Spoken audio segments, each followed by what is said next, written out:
ये वैक्सीन इतने खतरनाक होते हैं कि आज आपको लगा दिए जाएं, 10 साल के बाद आपके शरीर का क्या हाल होगा कोई बताने को तैयार नहीं। टेस्ट करने के लिए किट्स मंगाई जाएं अमेरिका से, मशीनें मंगाई जाएं अमेरिका से। तो अब अमेरिका इस समय क्या कोशिश कर रहा है कि हम तो डूबेंगे सनम, तुमको भी ले लो। हमारे देश की सरकार चलाने वाले नेता और मंत्री, उनको इस तरह की बल्क परचेज करने में करोड़ों रुपए की रिश्वत होती है। जब वो उस कंपनी को प्लेस करते हैं ना ऑर्डर, उन्होंने 10,000 कोटी का ऑर्डर दे दिया, तो इसमें से कम 1000 से 1500 कोटी रुपए मंत्रियों की रिश्वत का फिक्स हो जाएगा। इसलिए सरकार का इंटरेस्ट है कि ये दवा मंगाई जाए। अभी चर्चा ये चल रही है कि हर एयरपोर्ट पे मशीनें लगाई जाएंगी, उनमें से आदमी को गुजार कर टेस्ट करेंगे। वो मशीनें लाखों करोड़ों रुपए की हैं। तो उनका ऑर्डर किसी कंपनी को दे दिया सरकार ने, उस ऑर्डर का 10% 15% मंत्रियों को मिल गया हिस्सेदारी के रूप में, अधिकारियों को मिल गया। तो सरकार का वेस्टेड इंटरेस्ट ये होता है कि खूब रिश्वत इस तरह के कामों में मिलती है। मैं आपको एक पुरानी जानकारी देता हूं। आपको याद है 14 साल पहले सूरत में एक अफवाह उड़ी थी कि प्लेग आ गया, प्लेग आ गया, प्लेग आ गया, याद है? उसका दुष्परिणाम क्या हुआ कि पूरे सूरत की टेक्सटाइल इंडस्ट्री बंद हो गई, पूरे सूरत की। 14 दिन तक सूरत में एक कारखाना नहीं चला, एक पैसे का प्रोडक्शन नहीं हुआ, सारे कारखाने ठप हो गए। मजदूर भागकर सब अपने गांव चले गए क्योंकि सबको दहशत और डर बैठ गया। उतनी देर में परिणाम क्या निकला? भारत में कपड़े की कमी आ गई। तो सरकार ने क्या किया? परदेशी कंपनियों को कपड़ा भारत में बेचने का ऑर्डर देना शुरू कर दिया। तो परदेशियों का अंधाधुंध कपड़ा बिका। और उसके बाद 14 दिन के बाद फिर खबर आई कि प्लेग नहीं है, प्लेग नहीं है, वापस लोग आए। लेकिन वापस आने में 6 महीने लग गए और फैक्ट्री चलाने में 6 महीने लग गए। 6 महीने तक भारत का बाजार विदेशी कंपनियों ने कपड़े से भर दिया और पूरे खेल में 14,000 कोटी का नुकसान भारत देश को हुआ। ये 14 साल पहले सूरत में हुआ था। फिर बाद में वैज्ञानिकों ने जांच की तो पता चला कोई प्लेग नहीं था, सिर्फ अफवाह थी। और वो अफवाह उन कंपनियों ने फैलाई थी जिनको भारत में कापड़ बेचना था। यही खेल अभी हो रहा है। और अभी खेल क्या हो रहा है? पुणे कितने दिन से बंद है? 8 दिन हो गए।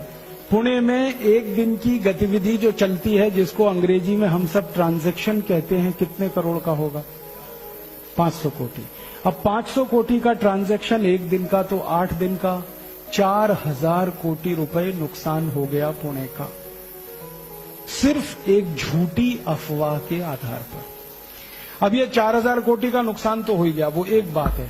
अब वो कंपनी यहां जब दवा बेचेगी और वैक्सीन बेचेगी तो पुणे का और 10,000 कोटी का नुकसान होगा, क्योंकि हम वैक्सीन खरीदेंगे, दवा खरीदेंगे, पैसा उस कंपनी के हाथ में जाए। और अगर ये खेल लंबा चल गया तो जानते हैं क्या होगा? यहां जो सॉफ्टवेयर की कंपनियां हैं, आईटी कंपनियां, वो कहेंगी यहां से बेस अपना शिफ्ट करो, यहां धंधा अब ठीक नहीं है करना। क्योंकि जब उनके कर्मचारियों के सिर पे तलवार लटकती होगी तो वो कैसे करेंगे? वो यहां से अगर शिफ्ट कर गए, बेंगलोर चले गए या कहीं और चले गए, तो पुणे का ये जो आधार बना ये खत्म हो जाएगा। हजारों लोगों की नौकरियां खत्म हो जाएंगी। इतना बड़ा खेल है ये। 1816-18 में 2 साल भयंकर फ्लू हुआ था, एवियन फ्लू। उस समय अमेरिका की कुछ कंपनियों ने वैक्सीन बेचे थे। एवियन फ्लू के जो वैक्सीन लगाए गए ना लोगों को, वो सब लोग मरे। और कितने लोग मरे मालूम है? 4.5 करोड़ सारी दुनिया में। माने 4.5 करोड़ लोगों को अमेरिकन कंपनियों ने जो वैक्सीन लगाई वो सब मर गए, और जिन्होंने वैक्सीन नहीं लगाया था वो सब जिंदा रहे। ये वैक्सीन इतने खतरनाक होते हैं कि आज आपको लगा दिए जाएं, 10 साल के बाद आपके शरीर का क्या हाल होगा कोई बताने को तैयार नहीं। और ये खेल सिर्फ बीमारी का नहीं है, ये खेल एक युद्ध का हिस्सा है। और ये युद्ध जो है ना, आर्थिक युद्ध है। कुछ युद्ध होते हैं वो सैनिक युद्ध होते हैं। सैनिक युद्ध में हमारी सेना दुश्मन की सेना से सीधे लड़ती है बॉर्डर पे। लेकिन कुछ युद्ध होते हैं जो आर्थिक युद्ध होते हैं, जो आपके बाजार में लड़े जाते हैं, जिसमें कोई विदेशी कंपनी आके एक झटके में आपका 4,000 कोटी का नुकसान कर देती है।